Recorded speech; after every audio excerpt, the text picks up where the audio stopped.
well, I guess picking up where we left off from before, for anyone that has never posted to YouTube before,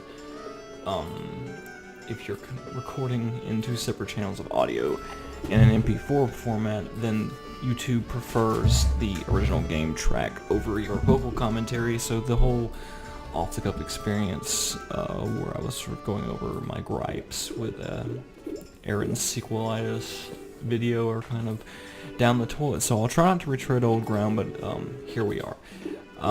We've essentially gone through the first 4-day cycle. I have reverted back to human form, and I'm now wearing the DQ mask, and I'm talking to Tingle again for the quote-unquote first time. But all that being said, let's just pretend that never happened and just kind of use the rage to fuel another 15 to 20 minutes of play. And again, going back to what I said before, I do not see the hatred towards Tingle because there's so many whimsical and flamboyant characters in the Zelda universe that, honestly, what really makes Tingle so different. Alright, so now that we have this basically the piece of the Great Fairy, now that we're human, we can go back and get the mask. Now, really like the sort of anime retexture of the Great Fairy shards because they in truth are... Oh dear. I don't know. I think it's just the polygon style. I really don't know, but I've never liked the original N64 design of the Great Fairy. She is honestly terrifying and overly sexualized. And for all we know, terrible, terrible things are happening. Alright, so the Great Fairy Mask. Very essential tool if you're going to go for a stray fairy run-in. It's almost impossible without a guide of some kind to find all the stray fairies, but it's easy enough to narrow it down if you're patient in each room in any given dungeon to find a Great Fairy. Now, I wonder what the retextured Great Fairy's mask looks like. Is it just her face? Yes, it is just her face with these new wonderful cel-shaded textures. Let's only wear that when necessary.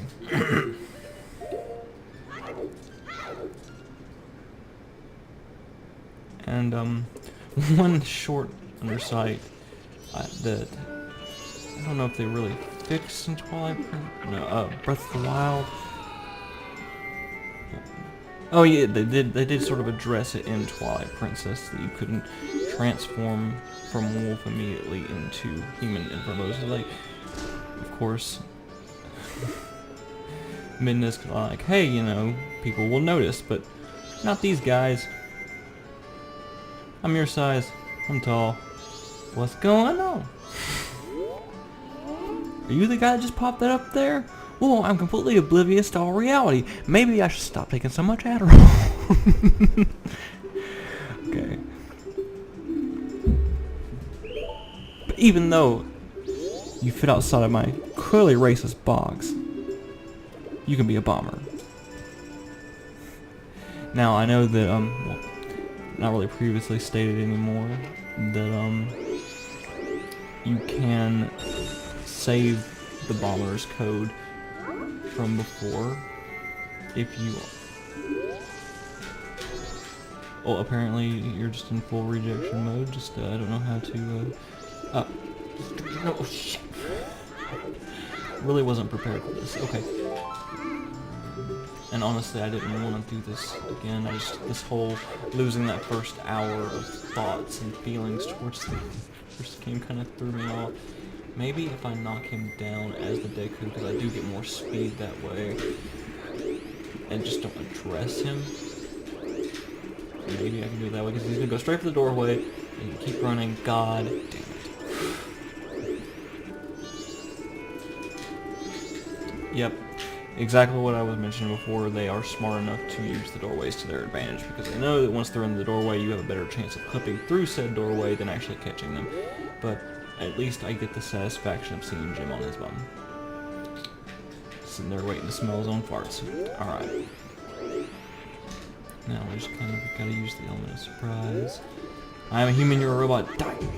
God. Yeah, I'm starting to feel a little inept, just a little bit. There we go. I wonder though. I'm actually going to try something that I've never tried before. I'm going to midst bomber game 43125. I remember saying it so many times to myself in the last video that 43125. I wonder if this will give me the same reward just in the whole hide and go seek sequence, because I really don't want to waste time with that. I'm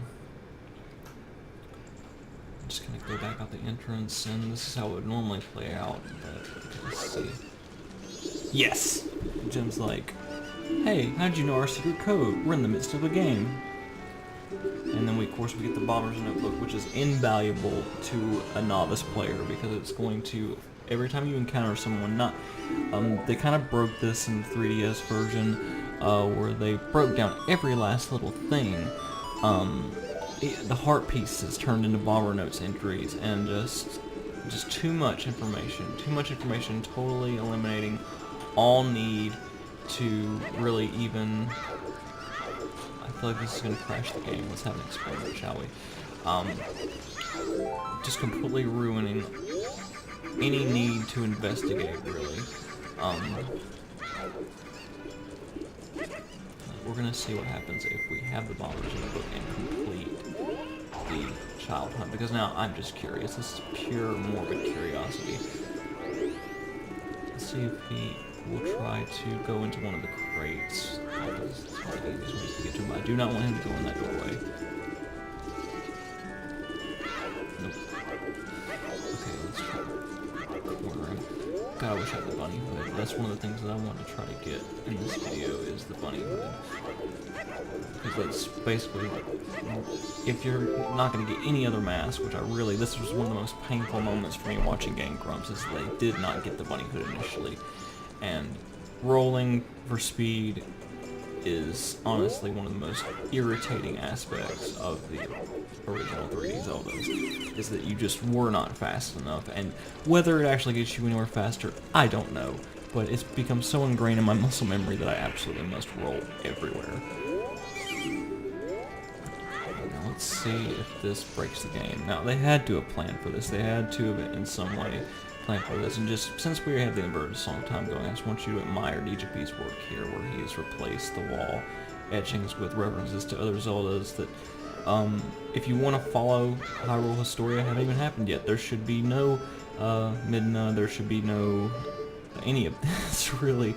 Of course, this is a nice little touch here, you know, it's kind of on the nose, so to speak, about Pikachu and Keaton being the same thing. Let's see if this just totally breaks everything.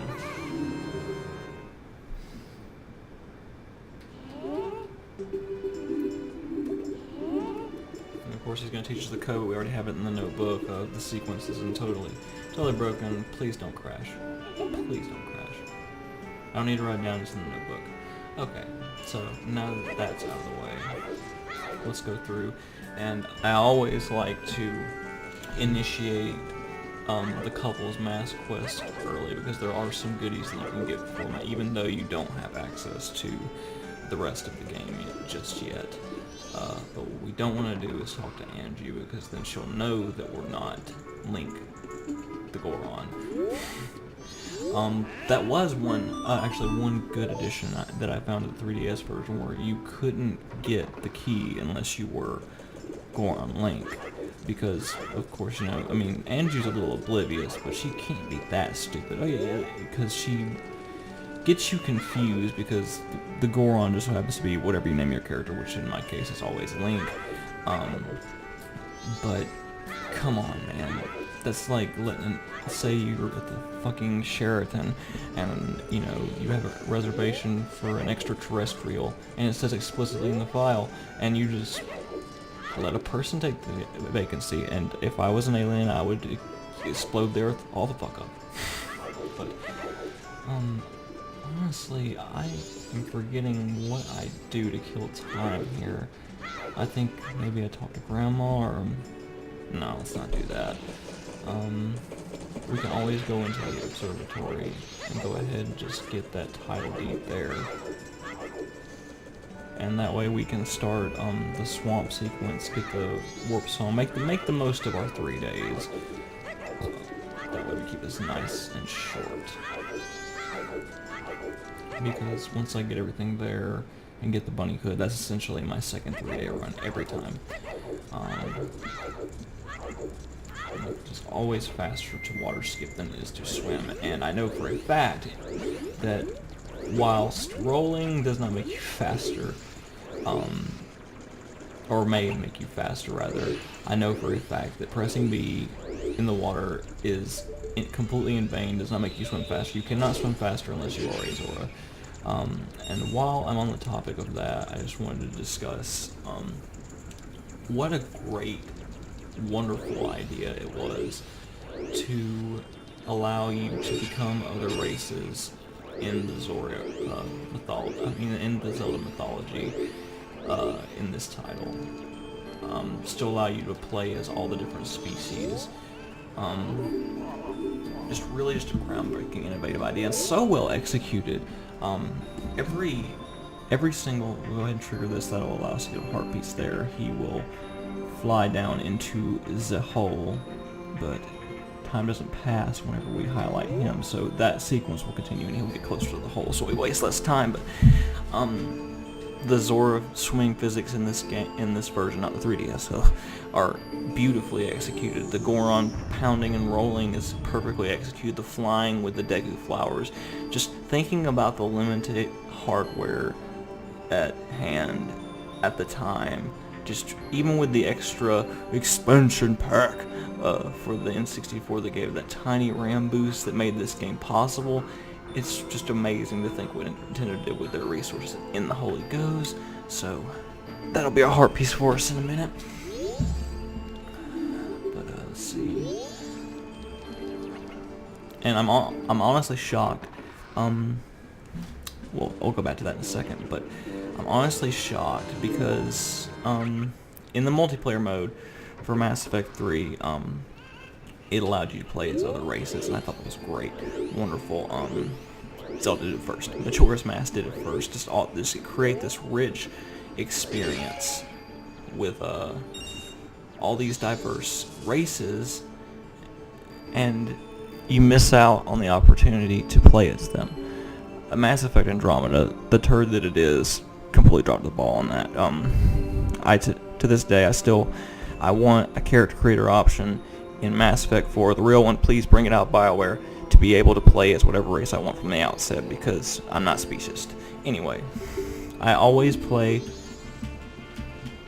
the Bolero of Fire as my song here, because it has the exact notes, and it doesn't register as a song in this game, so I keep overshooting it. I need an original controller.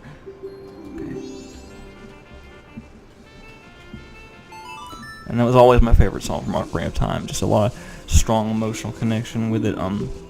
Crazy what they were able to do with the one measure and the limited amount of notes that they had, the melodies they were able to construct. And of course, there's orchestral MIDI combinations that kind of elaborate on it that you don't have at your disposal. Naturally, without, of course, warping it like this. Oh, isn't that just music to your ears? Anyway. But just beautiful what they're able to do. And I've actually seen some people on YouTube that are able to play like Aha's Take on Me with the fucking Ocarina of Time, and that's just really amazing. I cannot wait to get the song of Soaring. That's going to get a lot of things out of the way. But did I even? Yeah, I got the Moon's Tear. Yeah, I think this is a completely unnatural for me just to commentate over things like this. But let's see. So we're gonna want to give the Moon's Tear to the guy. Oh, let's just go ahead and add you to our Bomber's Notebook. Or did I already? Oh, I did that while I was in the... God, I am so all over the place.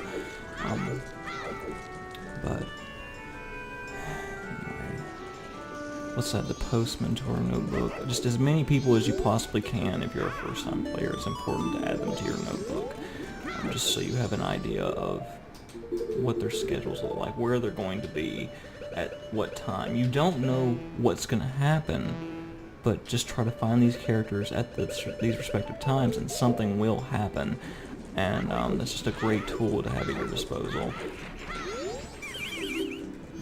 I have a moons tier. Okay, we're gonna give this moons tier to him. But we don't need this Deku flower to get up there because we are now people height. Real people. Not those damn dirty scrubs. And we can hike up there if we needed to, but we won't be needing to get back up to the clock tower till we have all 4 giants. What's great about the freedom in Majora's Mask is it allows you to try to stop the moon using the giants, regardless of the amount that you have. And again, we have a sword, and we can leave now. Because, you know, I'm 10, but I have a sword, I'll be fine. You know, really, you know, I should be able to let my 9-year-old son, you know, just walk to school, just give him an AK. He'll be alright. It's fine, he's armed. But you can try to stop the moon with between 1 and 3 giants, and they will fail to stop the moon, and that really just plays to this game's strengths in so many ways. It's so consistent with the tone that you can fail. Of course, it's not complete game over. That would have been too much. I mean, just I could imagine how salty that would make people if, like, just your entire, yeah, you tried, round up next week, delete your save game. But here, I think it's funny. The texture rework has actually lost the picture of the Skull Kid, so it looks like Tails just staring at the side of this tree. Like, there's supposed to be an etching of this. I drew this. Drew what? Oh, you don't see it? Tattle? Was the acid bitter? Anyway, and then we get this nice little backstory on Skull Kid. It really humanizes him, and that's another thing that separates Majora's Mask from Ocarina of Time, is that they humanize their villain. Even if you have no history of Ocarina of Time, where of course we just established Skull Kid as just some kind of forest imp, you know, completely innocent in nature, it's good to humanize with your villain. Ganondorf, and even as the series has gone on, even up to Breath of the Wild, and this is one of the few gripes I have with Breath of the Wild, is that they make Ganondorf, and they live up to the bastardization that essentially Skyward Sword set up, is that Ganondorf is essentially the reincarnation forever and ever of this spirit called Demise, red hair and all. And I never liked that. I preferred thinking of Ganondorf as someone who was made to want to save basically the wasteland that his people were forced to live in. That always fascinated me, that he was essentially a victim of nurture versus nature, that he was not inherently evil, and that was established in Wind Waker, and I always loved that, but they just completely destroyed that with Skyward Sword. Skyward Sword, there's an outcry to strike The Last Jedi from the canon. I love The Last Jedi, warts and all, for the boldness that it had, but where's the outcry to strike Skyward Sword from the canon? Because basically it says that that bitch Fi is inside of the Master Sword all the time. It's completely ruining the mystique of the Master Sword, basically saying that there's a consciousness within the Master Sword. I'm not even going to get into that, but so yeah, here we are staring at this tree. But anyway, everything in Skyward Sword that it did to try to quote-unquote richen the lore, all it did was really strip back the pieces and let you peek behind the curtain. And just like with the Wizard of Oz, it was an old man. Now, we're going to destroy all these paths. It's always easier to destroy groups of enemies that cannot be stunned as the Deku Scrub, because he just has essentially, his only attack is a no-weight spin attack. And I love that feature. See, you're so vulnerable as the Deku Scrub, with the exception of his attack.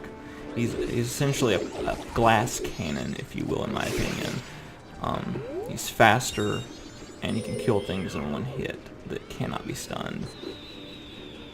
Because otherwise, you're just going to stun them. Like say, if you go after Dodongo with the Deku Scrub, all you're going to do is turn him blue and stun him. And when the Dodongo wakes up, he's going to do a spin attack and knock your ass on the ground. Let's see.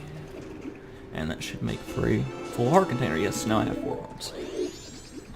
Let's see. Oh, there's an animal. So now I should be able to get the Woodfall map from Tingle at least, at the very least. Or should I? Yeah, it's cheaper here. The closer in proximity that you are to where the map is actually needed, the cheaper it is.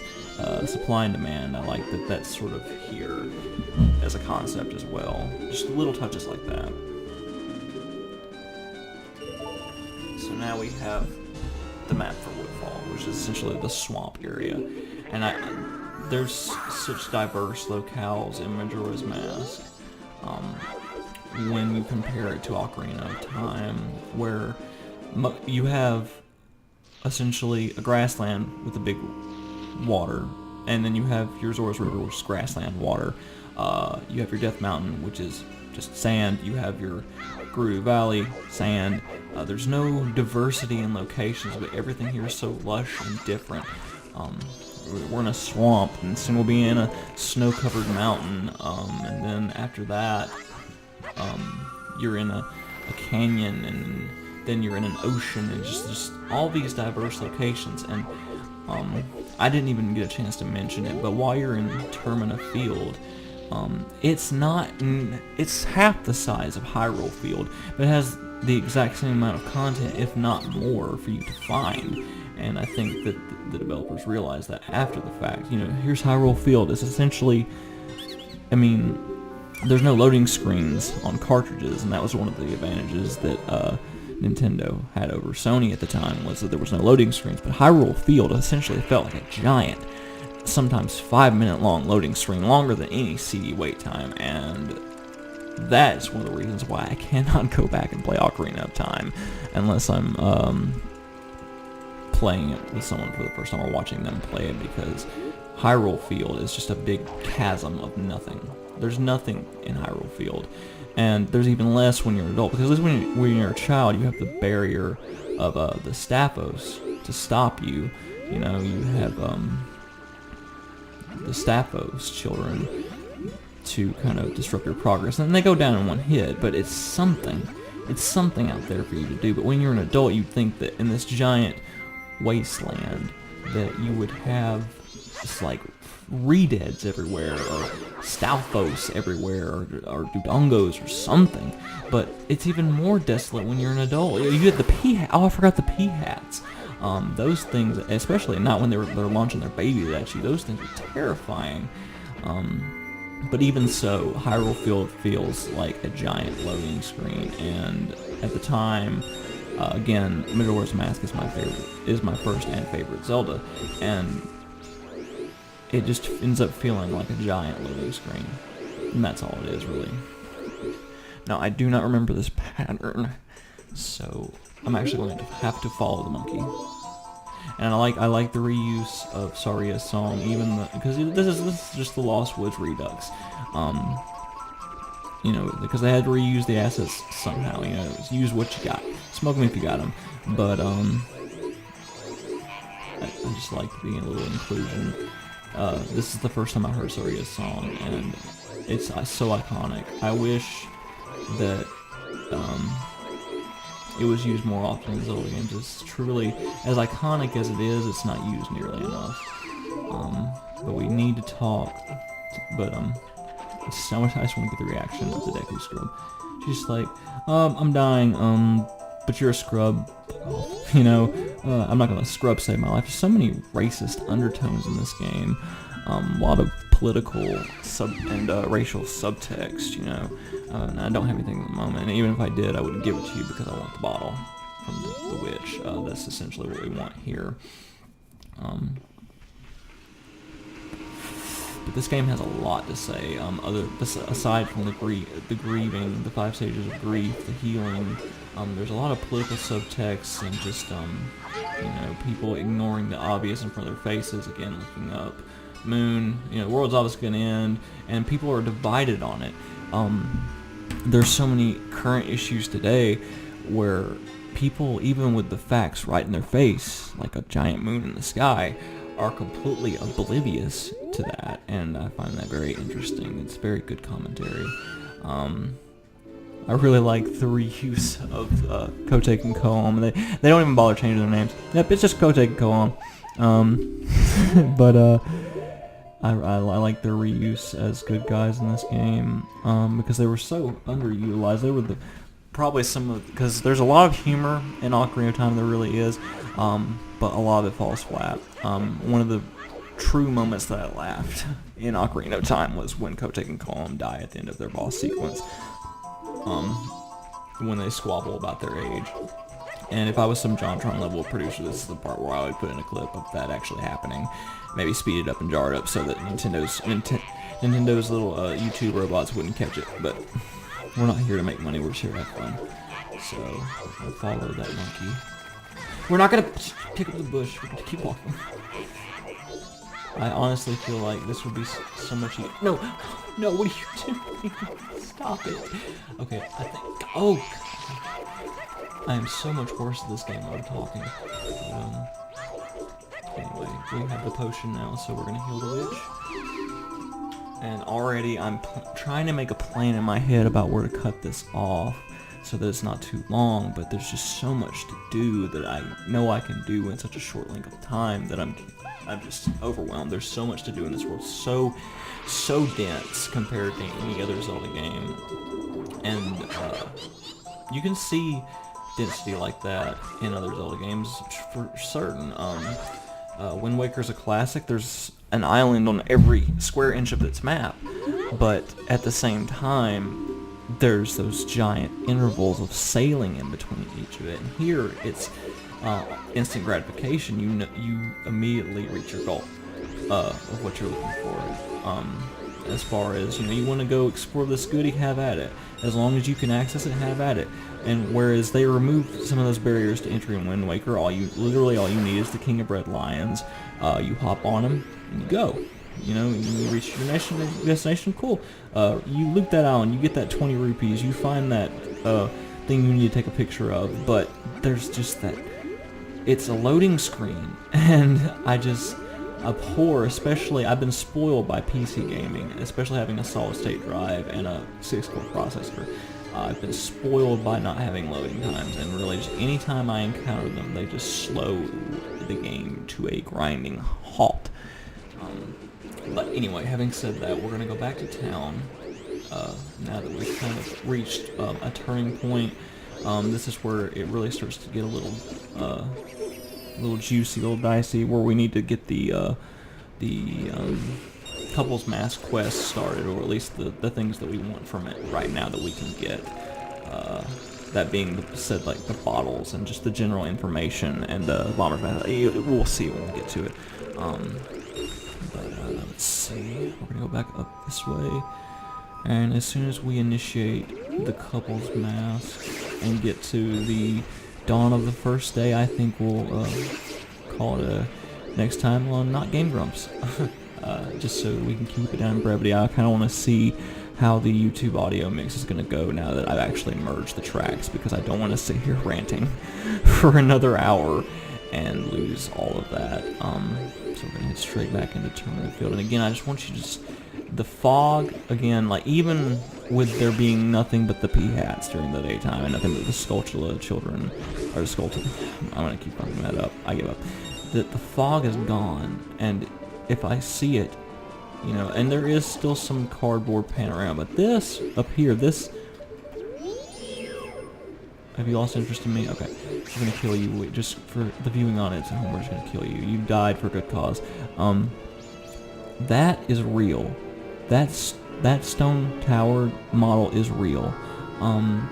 That's cardboard panorama, I believe, of the stilettos out there in the canyon, but let's see if I can get a better example before we go back into town. We're kind of coming up on that 50-minute mark. That's when Andrew's going to come back. But that's real. That is a real rendered model of essentially what is the duplicate of Death Mountain in Ocarina of Time. Now, if you remember playing Ocarina of Time, it's a flat 2D texture in the distance. And I love that retexture. I love that retexture. But this, towards the end of the N64's life cycle, Nintendo has always been good about doing the best with what they have. A great example of that is Metroid Prime 3. for the Wii. I think that really pushed the limits of the hardware that they had available at the time, the sacrifices that they made to get the console out first and to get it out in a way that was affordable to the public.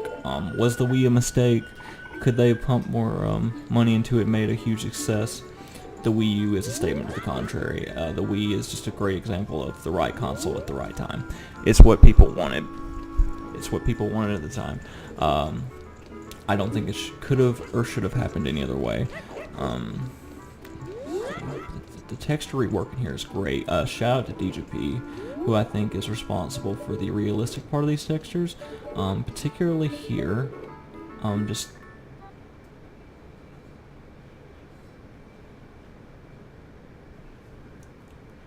oh my god, are you serious? Are you serious? I think it's still recording. Anyone else out there hate Windows updates?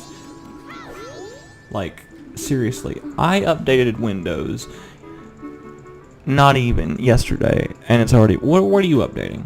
What are you making? Are you turning my cursor into a butterfly? Are you turning my cursor into a penis? Either way, I'll take it. But I guarantee you it's not that. But yes, we have a reservation. So this will give us a key to the knife room upstairs.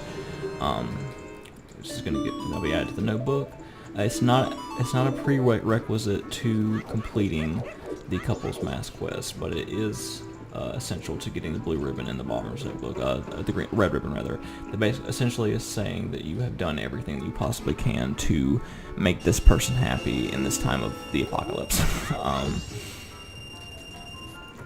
We're almost to the max of our rupees, so before we grab another set of rupees, I kind of want to make sure I deposit those to the bank. Because again, as I established in my first commentary, doesn't matter how much Link can stuff into his imaginary backpack. You know, we have all these item slots here. These are all going to be filled with hammers and powder kegs and bottles. No matter how much space he's got in his non-existent word use. Do you see a backpack? He can only hold X amount of rupees. Sorry, guys. So we need to deposit those to the bank. So as soon as the postman's done talking to her... Oh, no. I think I messed up. I think I made a boo-boo. I need to have Cafe's mask. Okay. Okay, so we're gonna slow the current flow of time and hope to God we have time to get Cafe's mask. Okay. Because we need Cafe's mask to get Andrew to come downstairs with us. And I mean that exactly like I sounded. Head here and talk to Cafe's mother. There are contextual clues, I believe, that lead you to believe that Cafe is the son of the mayor and mayoress, which would be Madame Aroma here, busty as she is. Did they give an explanation of why her hair is bouncing? Is it gelatin? Is it magic hair? I've never said no to that. The next time I'm in a 3-day cycle, I should say no, just to see what happens. But we're gonna add you to our notebook. Are the fins damp lately? They're damp all the time. My fins are always damp.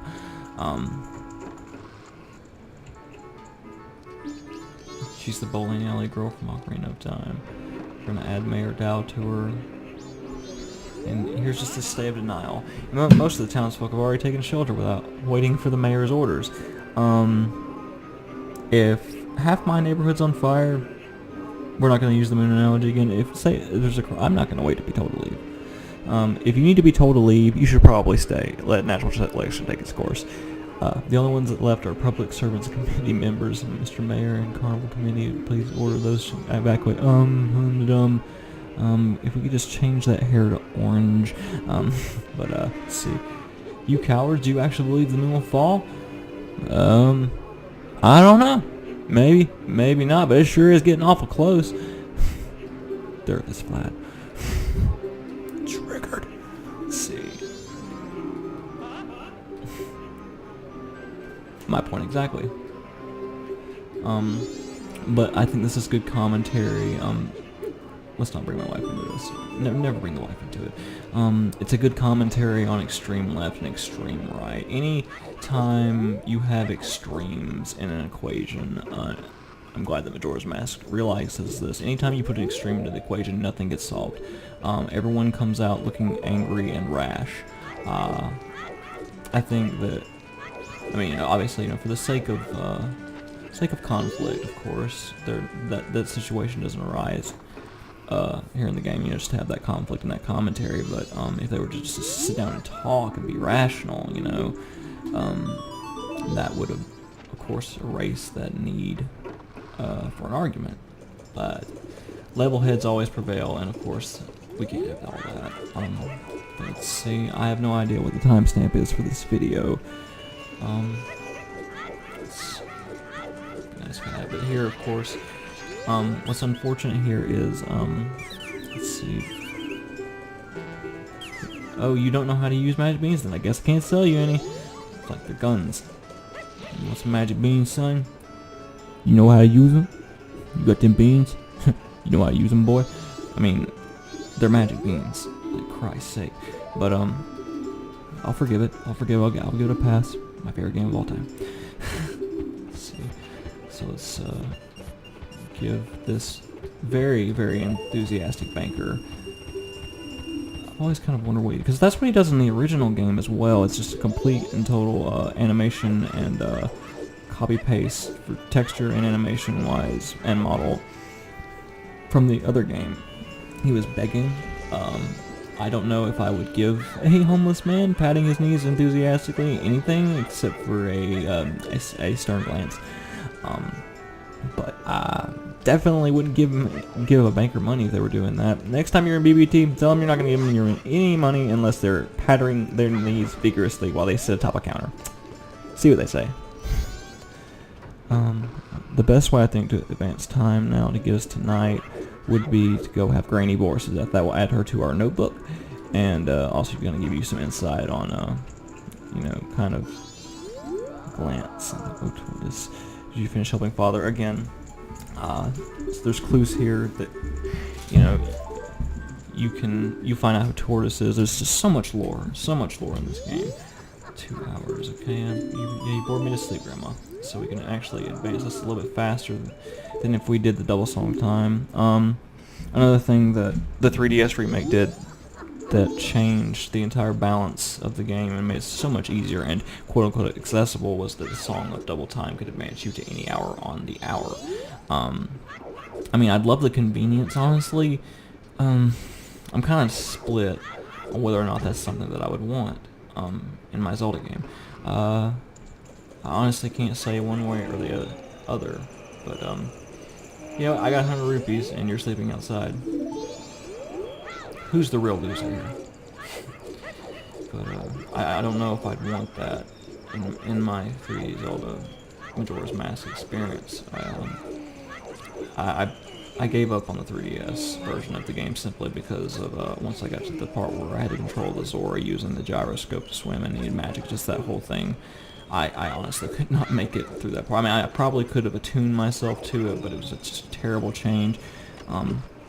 For the sake of convenience, and as many times as I've done this run through this game, I think it would be a welcome feature, but I always have kind of used that exploit, like when I'm on the 5th hour of every evening. If I want to get in a little bit further to the night than this song can bring me, I will always use Andrew's grandmother to lull me to sleep. I think that we will hear the horrifying story of the musician from the troupe, get the Bremen mask, and then call it an episode. Funny story, in 3rd grade, whenever I had played this game, and I always in my head pronounced it musician, not fully reading in that there's an I after the C in musician, and I had gotten like a 5th grader reading score on my reader's test. I would have gotten a 6th grader had I said musician. And it's kind of ironic considering how much of an interest I have in music now, but yeah, a little funny, stupid moment for me. Oh yes, I'll do that. Dear guest, long ago, I was in an animal troupe with dogs and donkeys and such. why could a man join? That's because a man is an animal too, my boy. I just kind of want to imagine this man on all fours, just kind of barking and jumping through hoops, because essentially that's what it's alluding to, is that he's in the troop. Like, he is in the show. He's not leading the animals. He is one of the animals. They were all great, but there was one thing I didn't like about it. Ah! Why was the dog the leader? Was it because something was wrong with me? Yeah, you were probably crawling around on all floors and shitting on the floor like a dog. I think when management decided that it was time for promotion, the dog was a better candidate. Oh, the dog was an amazing leader. He always had a stellar troop, no matter what animals he had to work with. That's why I stole it. The dog's meant. You know, looking back, I haven't really analyzed this dialogue box. The dog had a mask. I stole it, and wait, to use the mask. Where the fuck did the dog get this mask? And can I get an artist rendering of a dog with the mask on, please? I'm going to look this up immediately on Google as soon as I'm done.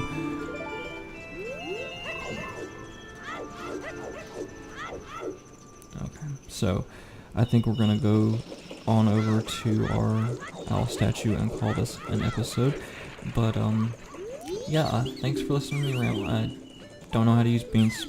Oh well, yeah, you won't sell them to me, asshole. So, but I think we'll just call this an episode. Thank you for listening to me ramble. I hope you've enjoyed the texture work here. Of course, like the previous video, I'm going to link to the sequelitis video for Egoraptor. If for some reason you're here and have not seen Egoraptor's video, then YouTube algorithm obviously doesn't work, but that's just proof in the pudding.